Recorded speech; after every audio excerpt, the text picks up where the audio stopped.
YSR Congress party BC విభాగ అధ్యక్షులందరికీ, కార్యదర్శులందరికీ, సభాధ్యక్షులు అన్న రమేష్ గారికి, నవడు వెంకటరమణ గారికి, వేదిక మీద ఉన్నటువంటి పెద్దలందరికీ మీ అందరికీ కూడా హృదయపూర్వక ధన్యవాదాలు తెలియజేస్తా ఉన్నాను.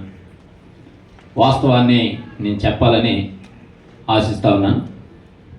మొట్టమొదటగా వైఎస్ఆర్ కాంగ్రెస్ పార్టీ జెండా కట్టిన రోజున నేను ఇంటికాడ జెండా కట్టినప్పుడు అందరు నన్ను చాలా వేలం చేశారు, చాలా ఇబ్బంది పెట్టారు. 2011 ఆ రోజు నుంచి వైఎస్ఆర్ కాంగ్రెస్ పార్టీలో ఉన్నా. తర్వాత 2014 ఎలక్షన్ అయిపోయిన తర్వాత నేను రాష్ట్ర వ్యాప్తంగా సంచార జాతర కోసం తిరుగుతున్నప్పుడు అన్న జగన్మోహన్ రెడ్డి గారి పాదయాత్రలో అనేక సందర్భాలు కలిసినప్పుడు ఆయనకి విషయాలు చెప్పిన తర్వాత ఆయన తప్పనిసరి మనం అధికారం వచ్చిన తర్వాత ఈ జాతరకి మేలు చేద్దామని చెప్పడం జరిగింది. తర్వాత నేను శ్రీకాకుళం మీటింగ్ పెట్టినప్పుడు అప్పుడు పాదయాత్రలో జగన్ గారు, బొత్స గారు, అదేవిధంగా అన్న తమ్మినేని సీతారామ గారు ముగ్గురు ఉన్నప్పుడు నేను ఆ పాదయాత్రలో కలిసి వినతిపత్రం ఇస్తున్నప్పుడు చెప్పాడు, అన్న నువ్వు తప్పనిసరి అధికారం వచ్చిన తర్వాత ఈ సామాజిక వర్గాలకి మేలు చేస్తానని చెప్పడం జరిగింది.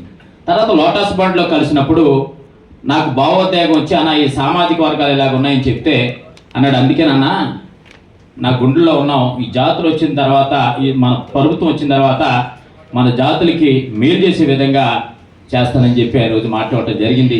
అధికారం వచ్చిన తర్వాత మొట్టమొదటిగా కార్పొరేషన్ లిస్టులో సంచార జాతులను గుర్తించినటువంటి వ్యక్తి అన్న జగన్మోహన్ రెడ్డి గారు అనే విషయాన్ని సందర్భంగా మీ అందరికీ కూడా తెలియపరుస్తా ఉన్నా.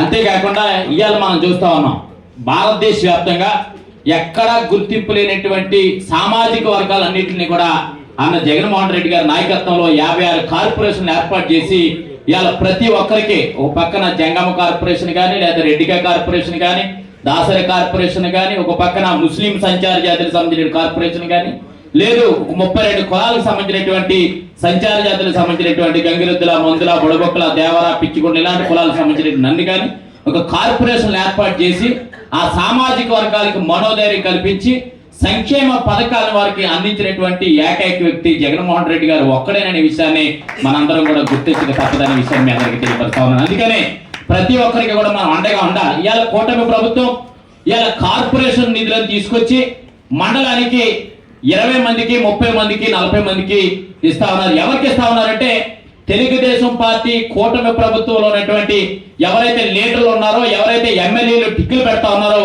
వాళ్ళకి ఇస్తున్నారు తప్ప సామాజికంగా వెనకబడి గురైనటువంటి ఏ బీసీకి కూడా అందట్లేదనే విషయాన్ని మనం గమనించాలి. ప్రతి నియోజకవర్గాల్లో ప్రెస్ మీట్లు పెట్టి బీసీ కార్పొరేషన్ పేర్లతోటి బీసీలు మోసం చేస్తున్నారని చెప్పి మనం తిరుగుబాటు చేయవలసినటువంటి బాధ్యత ఉందనే విషయాన్ని మీ అందరికీ కూడా తెలియపరుస్తా ఉన్నాను. అంతేకాదు కార్యకర్తలకు అందరికీ కూడా మనం మనోధైర్యాన్ని కల్పించాలి. చాలా మంది ఇబ్బంది పడుతూ ఉన్నారు, చాలా మంది అనేక సమస్యలకు గురవుతూ ఉన్నారు. మనందరం కూడా ఏకదాటి మీద, ఎందుకంటే ఒక పక్కన కారుమూరి గారు కానీ, ఒక పక్కన అన్న కృష్ణదాస్ గారు కానీ, తమ్మినేని సీతారామన్ గారు కానీ, ఇలాంటి పెద్దలందరూ కూడా మనకు సహకారం ఉన్నారు. కాబట్టి తప్పనిసరి జగన్మోహన్ రెడ్డి గారు గెలిచేంత వరకు కూడా మనందరూ కూడా అండగా ఉండాలనే విషయాన్ని మీ అందరికీ కూడా తెలియపరుస్తూ, రానున్న కాలంలో వైఎస్ఆర్ కాంగ్రెస్ పార్టీ అధికారంలోకి రావాలంటే కనుక బీసీలందరూ కూడా ఏకదాటి మీద పనిచేయాలి. ఎందుకంటే మనకంటా ఎక్కువ సంక్షేమ పథకాలు ఇస్తారని చెప్పి అబద్ధాలు చెప్పినందుకు కొంతమంది బీసీలందరూ కూడా నేను కూటమి ప్రభుత్వానికి ఓటేసినటువంటి మాట వాస్తవం. కానీ అక్కడ మోసపోయాం, ఇప్పుడు కూడా మోసపోతా ఉన్నాం. బీసీలు వెన్నుపోటు పెడతా ఉన్నారు. ఇవాళ బీసీలో మేధావులకు మంత్రి పదవులు లేవు, ఎమ్మెల్యేలు లేవు, ఎమ్మెల్సీ లేవు. ఇవాళ జగన్మోహన్ రెడ్డి గారు వచ్చిన తర్వాత బీసీలకి ఎంతమంది ఎమ్మెల్యేలు ఇచ్చారో చూడండి, ఎంతమంది ఎమ్మెల్సీ ఇచ్చారో చూడండి, ఎంతమంది మంత్రులు ఇచ్చారో చూడండి. మా పశ్చిమ గోదావరి జిల్లా నరసాపురంలో బీసీకి ఎంపీకి ఇవ్వడం జరిగింది. అదేవిధంగా పాలకొల్లులో బీసీకి ఎమ్మెల్యేకి ఇవ్వడం జరిగింది. దగ్గర 5-6 మంది బీసీ ఎంపీలకు అవకాశం కల్పించినటువంటి ఘనత జగన్మోహన్ రెడ్డి గారికి ఒక్కడికే దక్కిందనే విషయాన్ని మీ అందరికీ కూడా తెలియపరుస్తూ, జగన్మోహన్ రెడ్డి గారు పూలే అంబేద్కర్ భావజాలంతో ముందుకెళ్తా ఉన్నారు. మనందరం కూడా జగన్మోహన్ రెడ్డి గారికి అండగా ఉండాలనే విషయాన్ని ఈ సందర్భంగా మీ అందరికీ కూడా తెలియపరుస్తూ, ఈ చక్కటి అవకాశం కల్పించినటువంటి సభాధ్యక్షుడు అన్న రమేష్ గారికి హృదయపూర్వక ధన్యవాదాలు తెలియజేస్తున్నాను. జై హింద్.